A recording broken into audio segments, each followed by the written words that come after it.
तिहारको लागि झिलिमिली बत्ती बनाउने सबैभन्दा सजिलो तरिका म तपाईहरुलाई आज सिकाउँदैछु।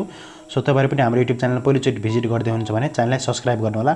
र हामीसँग यो चाहिन्छ एउटा सिडी डिस्क, यो जुन चाहिँ तपाईले देखिराख्नु होला यो डिस्क चाहिँ अब सिडीमा लाग्ने हो। पुरानो अब त अहिले पाउन चाहिँ गाह्रो भइरहेछ।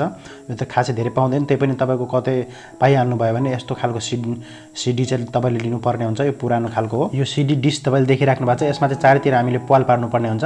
त्यसको लागि चाहिँ मैले सोल्डिङ आइरनलाई हिट हुन दिइरहेको छु। एकछिनपछि यो हिट भइसकेपछि त्यसलाई चाहिँ मैले चाहिँ चारैतिरबाट पाल पार्छु। र सिम्पली यसलाई पाल पार्न धेरै नै सजिलो छ। यदि यो सोल्डिङ आइरन तपाईसँग छैन भने पनि तपाईले केहीलाई हिट ग्यास चुलोमा पनि हिट गरेर यसलाई चाहिँ पाल पार्न सक्नुहुन्छ सजिलो तरिकाले। सो यो चारैतिर मैले पाल पारिसके। तपाईले यस्तै गरी पाल पार्नु होला। सोल्डिङ आइरन छ भने एकदमै सजिलो हुन्छ। सो हुन त सोल्डिङ आइरन हुन नै एकदमै जरुरी छ सबैको घरमा, यदि इलेक्ट्रोनिक सम्बन्धी काम गर्न खोज्दै हुनुहुन्छ भने। र त्यसपछि हामीले चाहिन्छ एलईडी बल्ब, जुन चाहिँ तपाईको इलेक्ट्रोनिक्स पसलहरुमा जति पनि पाउँछ। तपाईले खोज्नु भने 5 कलर या 3 कलर बल्ने खालको एलईडी बल्ब भनेर खोज्नु भयो भने तपाईले सजिलै पाइहाल्नुहुन्छ। सो यदि तपाईलाई थाहा छैन भने बाङ्गी मुडाका इलेक्ट्रोनिक्स पसलहरुमा तपाई गएर 5 कलर या 3 कलर बल्ने खालको एलईडी बल्ब दिनु भनेर माग्नु भयो भने, एलईडी माग्नु भयो भने तपाईले पाइहाल्नुहुन्छ। यसलाई आरजीबी पनि भनिन्छ। सो यो चाहिँ अब फरक नाम छ यसको बजारमा। र यसको प्राइस चाहिँ लगभग एउटाको 3 देखि 4 रुपैयाँ पर्न जान्छ। र मैले थुप्रै पिस मगाइरहेको छु यहाँ यो चाहिँ झिलिमिली बत्ती बनाउनलाई।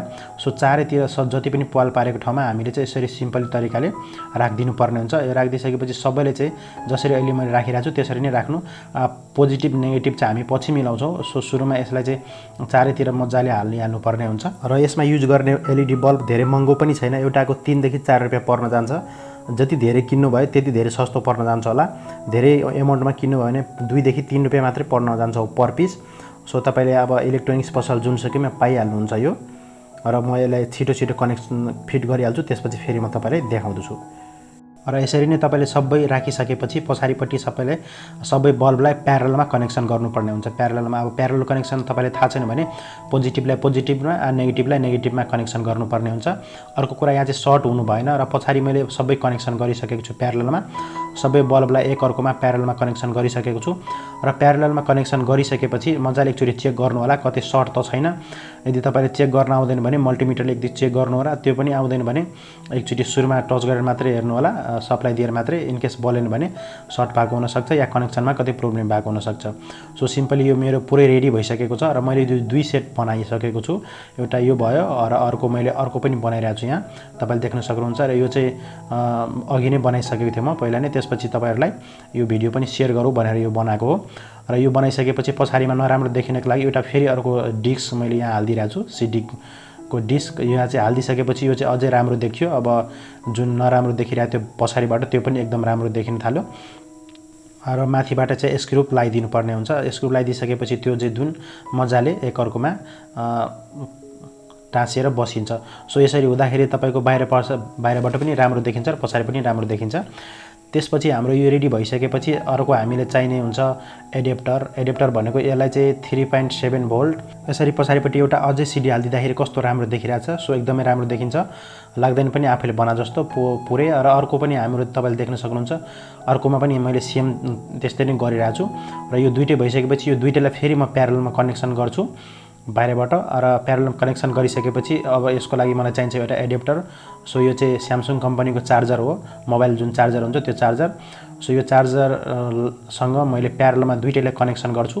कनेक्सन गरिसकेपछि सप्लाई दिएर चेक गर्ने हो बल्छ कि बल्दैन। बलेन भने कतै प्रब्लम होला कनेक्सनमा।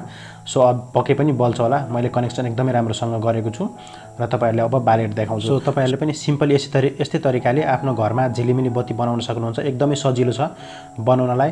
बाङ्गे मुडामा यसको बल्बहरु पाउँछ। इलेक्ट्रोनिक्स पसल कुनैमा खोज्नु भयो भने तपाईले जहाँ पनि पाउनुहुन्छ। हुन त जता पनि पाउँछ यो। इनकेस पाएन भने तपाईको काठमाडौँको बाङ्गे मुडातिर एकदमै धेरै पाउँछ यो प्रशस्त मात्रामा। सो म अब चेक गर्दै छु। यहाँ हेर्नु अब बलेको जस्तो भइरहेछ। चार्जर हल्ले होला। सो यो भइसकेपछि अब मजाले बल्छ होला। बल्ने लागेछ। सो हेर्न सक्नुहुन्छ तपाईले एउटा बल्यो र अर्को पनि अब जोड्दै छु यसको प्यारललमा। प्यारललमा कनेक्सन गरिसकेपछि अब दुईटै बल्न थालिसकेछ। कस्तो राम्रो देखिरहेछ। सो आफ्नै घरमा सजिलो तरिकाले झिलिमिली बत्ती बनाउन सक्नुहुन्छ। र एकदमै राम्रो देखिरहेछ। यसमा चाहिँ कुनै नबलेको छ। सो त्यसमा चाहिँ कनेक्सन केही प्रब्लम होला। अब सबै बल्न थालेछ। त्यसरी नै तपाईले आफ्नै घरमा सजिलो तरिकाले बनाउनु होला र आफ्नो तिहार पनि एकदमै मजाले मनाउनु होला। अझै थप भिडियो हेर्नु मन छ भने तपाईहरुलाई अझै कमेन्ट गर्नु होला। म अरु पनि तिहारको झिलिमिली बत्ती लिएर आउने छु अर्को क्याटेगोरीको। सो तपाईलाई कस्तो लाग्यो भिडियो मन पर्यो भने च्यानललाई सब्स्क्राइब गर्नु होला।